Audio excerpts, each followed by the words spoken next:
It's Dave and Johnny live. What's up, everybody? I'm Dave, and that's Johnny. Back again. We're back. Guess who's back? Back again. Dave and Johnny live are back. Surviving the snowstorm so far. Yeah, there's a massive snowstorm going on outside. What are we getting? I heard is 30 to 50 centimeters. That can't be real. I thought it was 15 a day, so that makes sense. For how many days is this going to last? I thought at least till the weekend's over, no? Oh, my goodness. So it's just going to be constant snow? We're going to be barraged with this stuff for days and days? You might have some sleepovers here tomorrow. What do you mean? You have a watch-along? Oh, yeah, we got the watch-along. If people can't get out, I guess people are going to be sleeping over. Big party. That's fun. We are here. We are on a Friday once again. Thank you for joining us. We are on the YouTube channel. Like the video, subscribe to the channel, leave a comment. We're going to be talking about some New Japan Pro Wrestling here today. New Japan's New Beginning. It's a New Beginning tour that they've been doing this whole week. And now the big event, the main show, New Beginning in Osaka, Japan, at Osaka-jo Hall. The main event, Tetsuya Naito, the IWGP Heavyweight Champion and the IWGP Intercontinental Champion, defending here for the first time since Wrestle Kingdom against Kenta in the main event. Should be a hell of a match. We've also got the match that I think most people are looking at as maybe the real main event. People are really excited about this one. I'm hyped about this one. Jon Moxley and Minoru Suzuki. Suzuki, one of the toughest dudes in all of pro wrestling. He is the definition of strong style. If you saw what he did to Jon Moxley last weekend, you know that you're in for a treat this coming weekend in Japan. Slapping the hell out of Jon Moxley, hitting him with those big forearms. Loving what I'm seeing from the great Minoru Suzuki, the king, my favorite wrestler in all of New Japan Pro Wrestling. And this is the match that I've been wanting to see ever since Jon Moxley left the WWE and decided to jump into New Japan. You know, he wrestled Ishii, and Ishii is a tough guy. And, you know, the Stone Pitbull, he's got that name for a reason. He is a beast, you know, and he can take a beating. Moxley's wrestled some tough guys. He's been in there with, you know, some of the best in New Japan, but Minoru Suzuki is a different deal. You know, Lance Archer's one thing, Juice Robinson is something else. Minoru Suzuki is on another level. This guy is the toughest man in New Japan Pro Wrestling. I mean, there are some tough guys in the New Japan Pro Wrestling. It's hard to say, but I would say Suzuki is the toughest, scariest, most dangerous dude in all of New Japan Pro Wrestling, and Jon Moxley is going to wrestle him, defending his IWGP United States Heavyweight Championship against Suzuki. Do you think Moxley wins this? I think he does. Wow. I think he does. I appreciate that he wears the eye patch during this. Yeah, he's continuing the AEW thing. Did you see his matches from last weekend? I only saw, like, clips. From my Instagram story? I think it was probably that, yeah. Is that where? Okay. Yeah, probably it. Yeah. So did you see the finish? You saw the finish then to the tag team match. Last weekend, talk about a schedule, okay? Respect to Jon Moxley. Oh, yeah. Last weekend, he's in Japan. He wrestles in, it was, I think, Hokkaido, and then, Hokkaido was it was both nights that were in Hokkaido, in Sapporo, Hokkaido.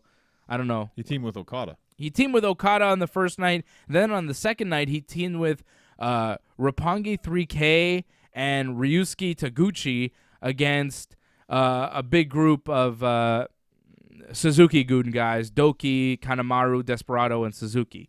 But it was pretty much like Taguchi, Sho, and Yo wrestling Doki, Kanemaru, and Desperado, and then once in a while the ring would clear, and then Moxley and Suzuki would go in there and they would start hitting each other, and that's when the slaps really came. I mean, Suzuki was slapping the hell out of Jon Moxley even after the match, like they brawled all the way to the back.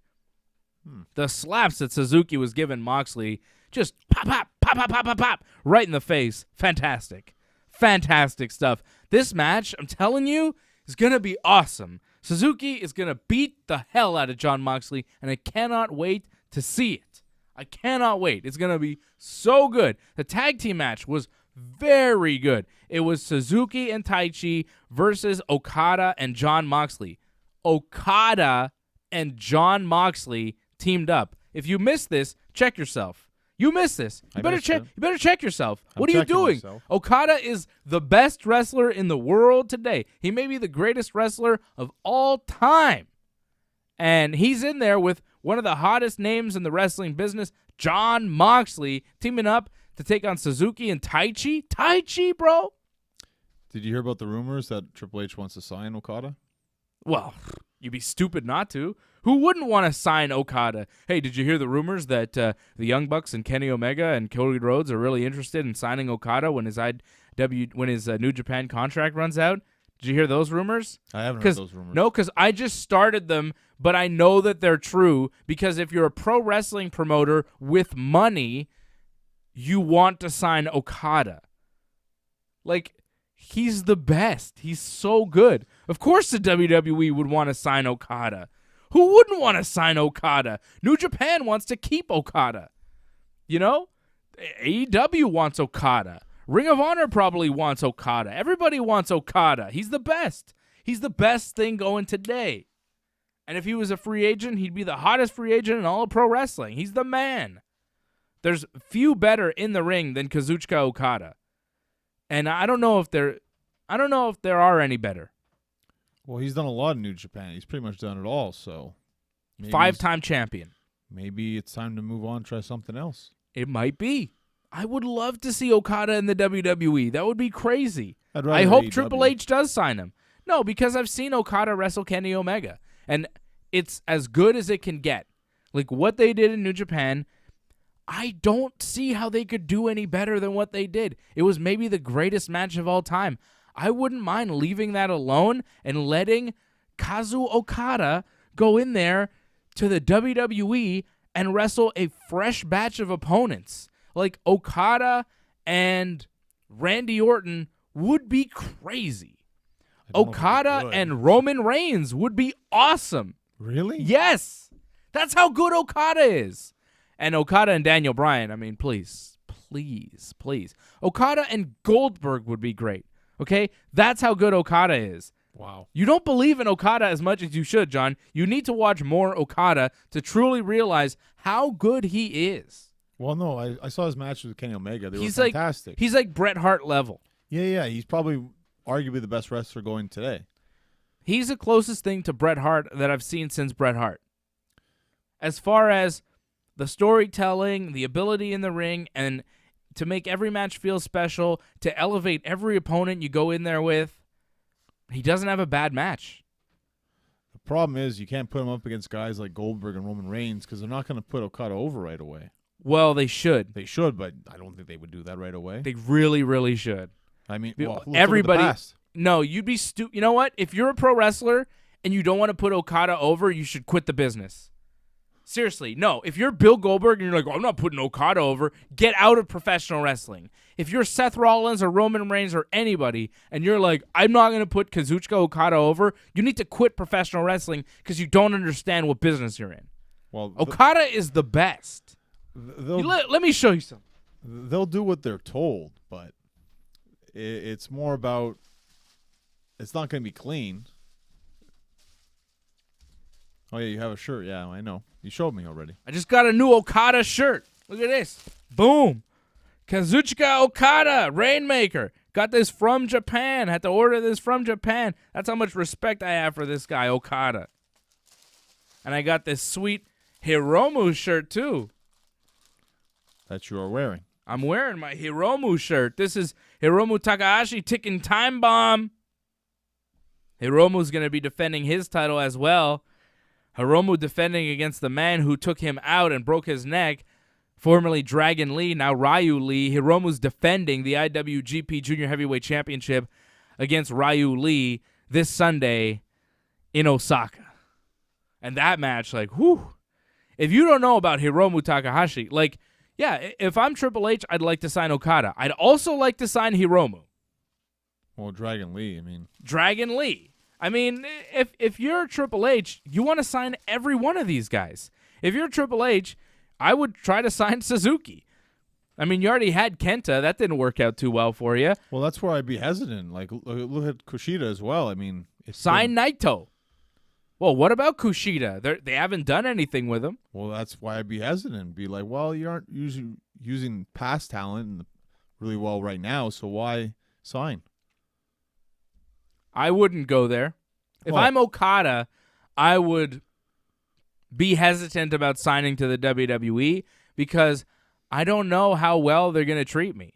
If they treat Nakamura the way they treat Nakamura, how are they going to treat Okada? Because Okada and Nakamura, it's like a same level type of deal. When they were in New Japan, they're both main eventers. This is why AEW, they'd at least put Okada right away main event. Yeah.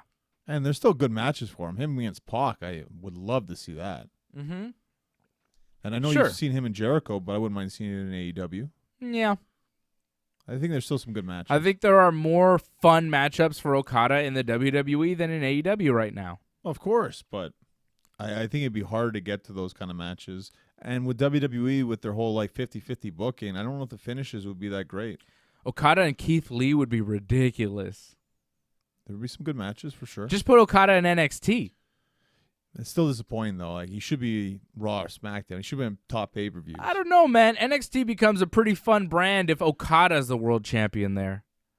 All of a sudden, NXT, business picks up. It should, yeah. But you still got to build Okada as a huge star in the States, though. Still a lot of people don't know who he is. Yeah, well, you'd figure it out pretty quick. I hope so. The Rainmaker. The man. 5-time IWGP Heavyweight Champion. He's a top guy in New Japan. That's all you need to know. He's a top guy. But even guys NXT, they're still not that over in WWE overall. He brought a lot of them to Survivor Series, and it was a lot of them didn't get big reactions. I think Okada would get a pretty big reaction in the right city. Yeah, but that's it. In the right place, the right time, and all that, and with the right build. But you got to put time and effort into that. Can't just expect it. They kind of expect it sometimes where it's like, well, people know this. It doesn't work like that. AEW does that way too much. Yeah, but I think, the people that would know would freak out. Like, if I saw Okada show up, at the Rumble unexpectedly, I'd be like, oh! I'd lose my mind. I wouldn't know what to do. Right. Great. Okada? He's a special talent, Of course. There's everybody in wrestling, and then there's Okada, the Rainmaker. Well, remember when we said matches of the decade, I thought him and Omega, that was it. For sure, match of the decade, 100%. So, you don't have to prove it to me, but... At 2 out of 3 falls, the Iron Man thing, match of the decade. Okada. You still have thousands and thousands of fans in the States that have never seen him before, so you still have to build them if you bring him over. Possibly. Let's get to this card here coming up this weekend. Tetsuya Naito defending both championships against Kenta. Naito's not losing. I'm not expecting really any championships to change hands. I thought maybe Moxley, but if you're not expecting that, then I guess not. No, I don't think Naito's going to lose to Kenta. I think the match will be really good, though. I'm looking forward to it. Moxley and Suzuki, I think that's the match I'm looking forward to the most. Mostly because I'm just a huge Minoru Suzuki fan, and I can't wait to see what he's going to do to Moxley. Suzuki in that tag match, Suzuki and Taichi beat Okada and Moxley. Suzuki put Moxley in that rear naked choke, spun him around, put him in that Gotch-style pile driver. Boom, 1, 2, 3, middle of the ring, beat him clean. Oh, yeah, so he's probably not winning the title match. Right. Dang. Oh, well. Yeah, probably won't win the title match. Also, the IWGP U.S. Heavyweight Championship tends to go to American wrestlers. Well, that's the whole point of it, right? Yeah, Japanese guys don't win that title. It's kind of like, I don't believe a Japanese guy's going to win it because as far as I know, it's been like, Cody was the U.S. champion at one point. Kenny was the U.S. champion. Juice Robinson was champion for a while. Then Lance Archer was the champion. Jon Moxley's been champion over the past year. It's only been American wrestlers that have held that, or Canadian wrestlers. Non-Japanese wrestlers tend to hold the U.S. title, so I don't think Suzuki is going to take it. Although he did say, he's going to win it, and then he's going to be the King of America, which would be kind of cool, for him to kind of claim kingship over all of the United States. And I would appreciate that, and I would recognize him as king of the United States. You would, but I would recognize him as the king, yep. I would. I think Suzuki's going to lose. It'll be an amazing match. Do not miss this match. Sign up to NJPW World. I don't get any kind of money for NJPW World. Plug. Yeah, it's a free plug because it's going to be that good. Or ask me for my password real nice and I might give it to you. Mostly Johnny North I'm talking to right now. I understood. But you need to see this match, John. It's going to be sick. You also need to see Hiromu defending against Ryu Lee. I think Hiromu will retain. As you can see, I'm wearing my brand new Hiromu Time Bomb t-shirt. Los Ingobernables de Japón member, Hiromu Takahashi. He just came back recently, had a big match, beat Will Ospreay for the IWGP Junior Heavyweight title at Wrestle Kingdom, and now defending in his first time here against Ryu Lee. This match will be nuts. This might be match of the year. Well, Dragon Lee's quite fantastic, so I'm not surprised. It's amazing. And Hiromu is one of the best wrestlers in the world today. Triple H should try to sign him. I would try to sign Hiromu. If I were a wrestling company right now, I would throw all my money at Hiromu. Hiromu, Okada, Naito, those are the guys you want to spend money on. Yeah, but just how many guys do they really need in NXT? They already have a lot of guys. Yeah, but they don't have anybody that good. They don't have anybody as good as Hiromu, Naito, or Okada. They don't. Their guys are really good. There's a lot of talent in NXT. Taking nothing away from them. None of them are as good as those three guys I mentioned. Facts. It's hard to argue with that. Or Will Ospreay. Yeah. Or Zack Sabre Jr. New Japan's talent's ridiculous. They're so good. That Will Ospreay Zack Sabre Jr. match for the British Heavyweight Championship last weekend was phenomenal. And Ospreay lost. Wow. Zack Sabre beat him. Zack Sabre's so good. His wrestling is so realistic.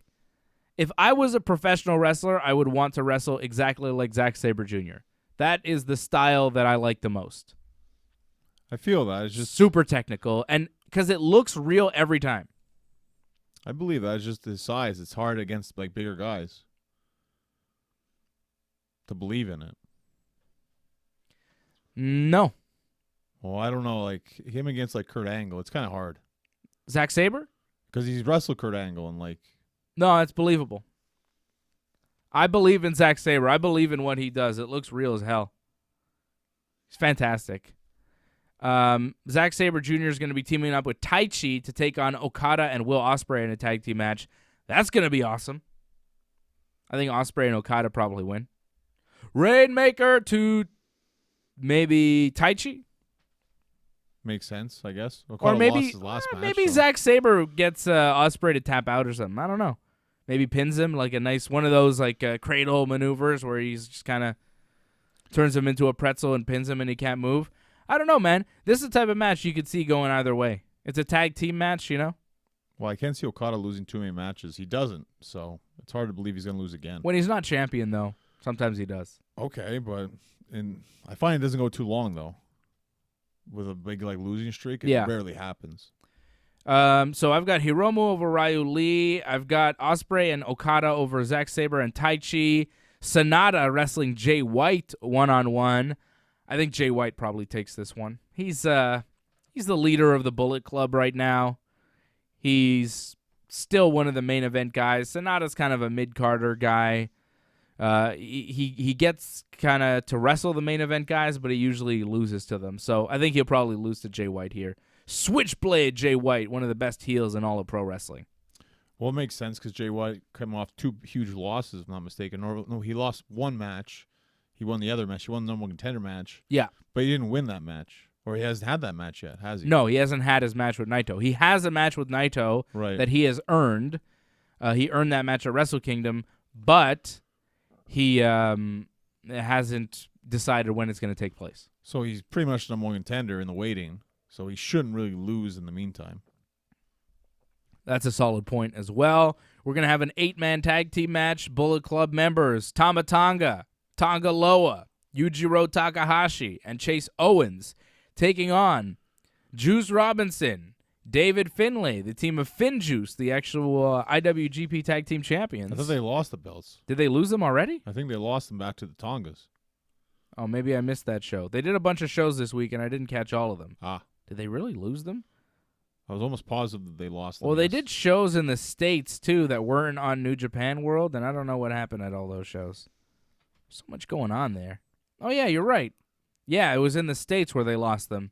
The Tongans won. The Gorillas of Destiny took the titles back from Finjuice in Atlanta last week. Now, that's the problem with New Japan sometimes. They were doing shows in Japan at the same time they were doing shows in the States. But those shows in the States weren't broadcast anywhere on New Japan World, so you just kind of had to look around and find the results. Now, I'm just watching the shows on New Japan World. I'm not always kind of keeping up to date. I figured nothing major would happen at these shows in the States, but apparently their tag titles changed. So, okay. Well, good thing you're paying attention, John. That one, but I mean, like you said, there's so many things going on right now. It's hard. There are a lot of championships in New Japan as well. That's another thing, too. Right? A lot of championships, a lot of titles kind of moving around all the time. They have 6-man titles. They have the never open weight title, which Shingo Takagi won in an incredible match. Another guy, if I'm the WWE, I'd go after Shingo Takagi. He's incredible. He beat Hiroki Goto to become the new never open weight champion in an awesome match. Shingo Takagi is such a good wrestler. I'll take your word for it. I haven't seen him. Well, that's the thing, man. Like, there are guys in New Japan that a lot of people haven't seen that are stupid good at wrestling. You know? Like, if you're a WWE or whatever, it's like, oh, Triple H is interested in Okada. It's like, what? No shit he's interested in Okada. You got to be an idiot not to be interested in Okada. But, like, hey, you should also be thinking about bringing in Takagi or Goto even or Tanahashi. You know, there are guys out there that, hey, maybe you want to bring in that aren't the top guy in the company. Like, I get you want to take the top guy away from the company so you hurt New Japan while helping your own company. But you could take some of their kind of mid-level guys and turn them into superstars and elevate the whole wrestling business. But, hey, maybe their scouting isn't very good. Triple H, if you need a good scout, you could call me. Because I know pro wrestling. I know who's really good. You know who the WWE should sign? How has a major wrestling company not signed El Phantasmo? This guy's ridiculously good. He's Canadian. He speaks perfect English. He's from Vancouver. He moves like one of the best cruiserweights you've ever seen. And he's tall. This guy has got so much upside. I don't know how old this guy is, but he seems young enough, like early 30s, I'd say. The WWE should be looking at El Phantasmo. AEW should be looking at El Phantasmo. This guy could be a major star in professional wrestling. Right now, he's one half of the IWGP Junior Heavyweight Tag Team Champions with Taiji Ishimori, who's another ridiculously good wrestler. You know Ishimori. He was in Impact for a while. Little Japanese guy, super jacked. Very possible. Yeah. Rings a bell. He's very, very good. So Ishimori, tremendous. But El Phantasmo, how are people not sent, like, it boggles my mind that people aren't offering millions of dollars to El Phantasmo to come sign to their wrestling company. He's ridiculously good. The talent in New Japan, the pure wrestling ability, just to be able to walk through the door and get in the ring, the level you have to be at is a higher caliber wrestling than anywhere else in the world. That's why when you get to the level of an Okada, you're crazy good, because to get to the top level of New Japan, you have to be a once-in-a-generation type wrestling talent. In that ring, you got to be, you know, a Bret Hart type, a Ric Flair type. You got to be able to go 60 minutes hard and kick ass for 60 minutes. And these guys can do it. The Tanahashis, the Okadas, these guys are workhorses. These guys are beasts, you know? And these guys, they rise to the top. But there are other guys that, you know, they might not be the IWGP heavyweight champion, but they are damn good. And they could be a WWE champion or Intercontinental champion or whatever. NXT champion, easily. Adam Cole could not be the IWGP heavyweight champion, but he makes a pretty good NXT champion. El Phantasmo, probably not going to be the IWGP heavyweight champion. That's just not how he's positioned on the card. but my goodness, could he make a really good NXT champion or Intercontinental champion or something like that, or even WWE champion one day. You know, a guy like Lance Archer, New Japan wasn't going to make him the top guy. He wasn't going to beat Okada. He wasn't going to beat Naito. He was going to be the U.S. champion in New Japan, and that was his ceiling. And Lance Archer has probably left New Japan and is going to go to AEW, where they recognize that he's a super talent that could be a main event level draw, and he's going to kick ass and be very, very good in AEW. And people are going to be like, who is this guy? Where did he come from? Well, he's been kicking ass in New Japan. He was a tag team with Harry Smith for a while. He was actually with Minoru Suzuki as part of Suzuki-gun. He's been very, very good. And before that, of course, he was in the WWE as Lance Archer, right? Yep. And or Vance Hoyt. That was in TNA. He was Lance Hoyt. Wasn't he Vance? No, he was Vance Archer in WWE. He's Lance Archer now. Oh, okay, right, okay. He couldn't be Lance Archer now if he was Lance Archer in WWE. That makes sense. He was Lance Hoyt in TNA. He was Vance Archer in WWE. And currently, he's Lance Archer in New Japan and probably headed to AEW, although just rumors right now, it looks like it's going to happen, right? And he's a supreme talent. Like, these guys are out there. You just have to have the eye for talent, and you have to know it. And when I look at the WWE, it's clear they don't have a fucking eye for talent. You know, they're pushing these guys. I mean, sure, they know who to sign because certain people like William Regal have an eye for talent. They're like, listen, Sunshine, you better sign this guy or sign that guy. But sometimes, you know, they push certain guys and you're like, what are you seeing here? Are you blind? Do you watch wrestling? You know? Because I see wrestlers and I'm like, oh, that guy's good. That guy's good. That guy sucks. That guy sucks. Why are they pushing that guy? Why are they pushing that guy? Because these other guys are way better, you know? Right. And maybe it's a lack of eye for talent or something, but hey, I'm available, Triple H. Hire me. I could tell you who to sign in New Japan. You know, I could tell you who to look out for when their contracts are up. I've got a list. Well, I don't know if you know. Very easy. They kind of like focus on their homegrown talent, and like the indie talent kind of just help make the other ones better. Pretty much, but they focus mainly on the homegrown talent. They're taking indie talent and using them as homegrown talent at this point. To help build the homegrown, pretty much. Are they? I mean, when you think about it, everything helped to build up Roman Reigns, right? Daniel Bryan helped to build up Roman Reigns. AJ Styles helped to build up Roman Reigns. Yeah, all these indie guys. Look how much Seth Rollins has been built up, and he was a former Ring of Honor world champion. Yeah, well, they kind of took that as their own kind of thing. Like, Seth was young enough where they're just like, well, you're kind of our own in a sense. Well, they do that to some guys. Like Adam Cole, it seems like they're doing that too. Slowly but surely, right? Yes. Like they adopt certain indie guys as their own. Some of them, yeah. AJ Styles, they gave a pretty good run to. They're decent, you know, they're respectable. Yeah. I mean, it's not like they take the indie guys and just use them to put over the other talent. You know, I mean, there are guys that have made it on the independents that have also made it in the WWE. Daniel Bryan, CM Punk, AJ Styles, Samoa Joe, a lot of guys. Well, sometimes it just doesn't work out where their homegrown talent works out, so they have to push the indie guys because the homegrown talent don't work as well as they should. That's right.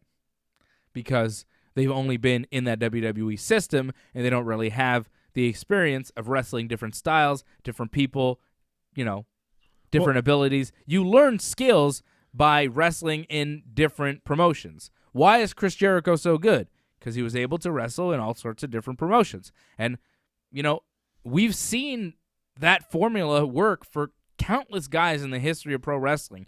The more places you work, the more places you get to see how, you know, Mexico operates, how Japan operates, how Canada operates, how the United States, how the South is different than the Northeast, is different than the Midwest. Is, you know, if you can get a feel and really hone your craft in all sorts of different territories and promotions, there's a reason why guys used to go from territory to territory and they got better and better. And then when Vince McMahon started plucking them up, it's like, well, all these guys were good because they had been all over the place, and they figured out what worked everywhere. And sometimes in WWE, they figure out what works there, but it won't necessarily work everywhere.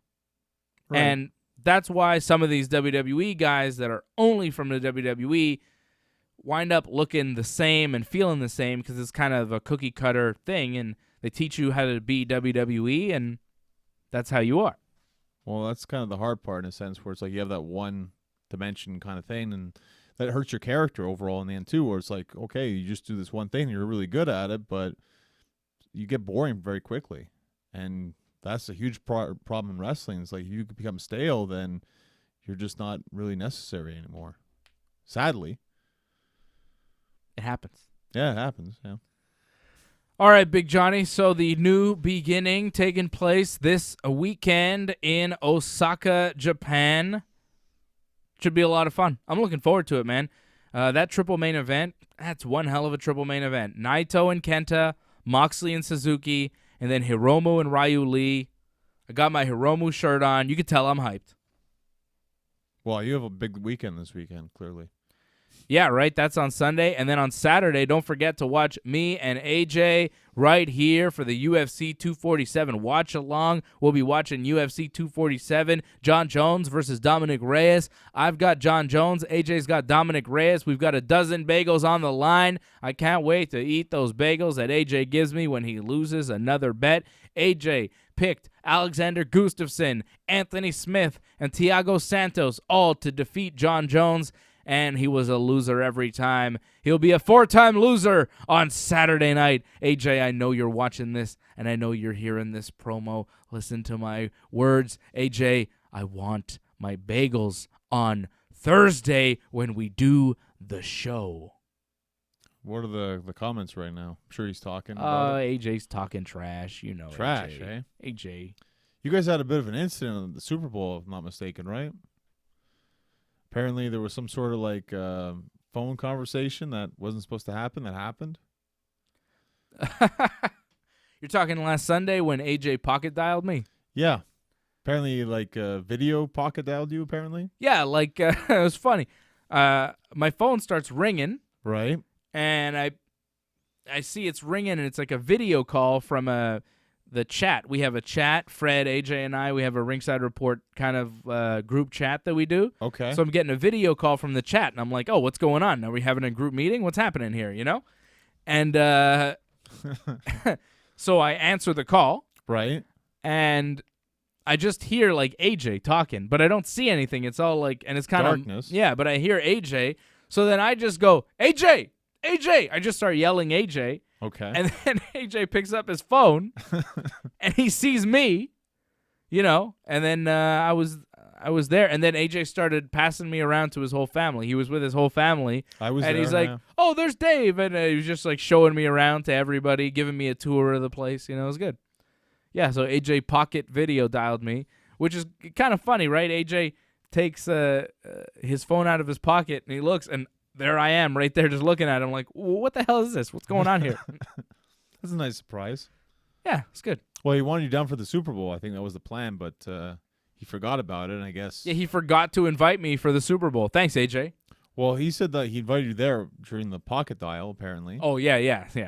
But you had already had plans, so. Yeah, I already had plans for the Super Bowl. I went to my boy Rolsey Face's house, so we had a great time. My man Paul was there. You know, from Paul Mead Construction. Rolsey Face was there, the man who's banned from the Ringside Report watch-alongs. And my man Joey was there from Irreparable Damage, irreparabledamageshow.com. So, like, you know, everybody was there, the whole crew. Different crew, but, you know, good crew. Good crew nonetheless. And it's funny because the universe is aware of them now at this point. They all kind of have a role in the show. You know, Rolsey Face was very drunk, and he's been banned from YouTube. Paul has been on the show, and Fred's brother. Well, yeah, he's been on the watch-alongs. He's Fred's brother.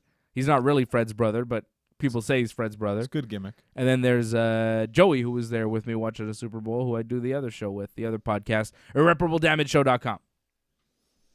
Yeah, I spent it with AJ the Super Bowl. It was a lot of fun. You watched Super Bowl with AJ? And Marco, yeah. Marco Muscles. Yeah. Oh, Marco Muscles is still alive. Yeah, he still is, yeah. I haven't seen that guy in months. He's doing a lot of snow removal, especially right now. Oh, boy, he must be busy right now. Oh, yeah. Big snowstorm going on, big time. What else you got? What else I got? You got a book review next week? Well, that's next week. Yeah, the whole 50 Give me a little Shades of Grey. preview. Give me a little preview. Well, Have you been reading it? Oh, of course. So you've been reading what? What have you been reading? Is your cock twitching right now? Oh, what the hell? That's the name of the book? No. It's just a passage in the book. That's it. Oh, that's disgusting. Why would you say that to me? Well, you have to realize this is an erotic What's the name of the romance. book? Well, it's 50 Shades of Grey, but it's gray, like, from his point of view. So, like, it's the movie. It's the first movie, but told from his point of view because... Is the movie based on the book? Yeah. Oh, this is the book that the movie's based on. Right, but this is from his yeah. point of view. We saw it from the woman's point of view, Anna. But now it's through Gray's point of view, what he was thinking the whole time. So that's why, like, sometimes his cock twitches. Yeah. So do you like it better than the movie?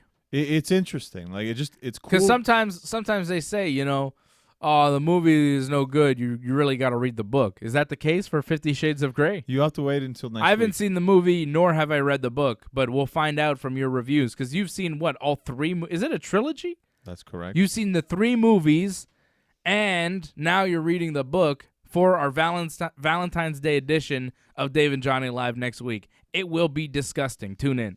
Well, if you're disgusted by cock twitching, I mean, geez, that's just like the start of it. Come on. Well, I mean, you just asked me that question, just kind of there. It was a little abrupt, shocking, blunt, gross. Well, just the thought of it. I mean, I don't know if that turns you on or not. No. Okay. I was just wondering. What the hell are you talking about? It could happen. Oh, it's going to be so bad next week. Like, I already know next week is going to be horrible. I'm going to be like this the whole time. Well, you walked out one time, if I'm not mistaken. Did I walk out? Yeah, one time you walked out. Yeah, I might have to walk out again. I'm more worried about Zeb's mom because I know she's going to be She's not going to be here. She's not going to be here. No one will be here. Okay. No one will be here. It'll be just you and me at the studios, and don't worry about it. Okay. I'm looking forward to the show next week. Wally's looking forward to it. AJ's looking forward to it. Bob Burgers is looking forward to it. It's funny, Bob Burgers and Danny Brooke are tweeting at the same time. I always thought Bob Burgers was AJ, but maybe it's not. I guess not. Bob Burgers, are you AJ or are you somebody else? Kyle Salisbury checking us out. Says he usually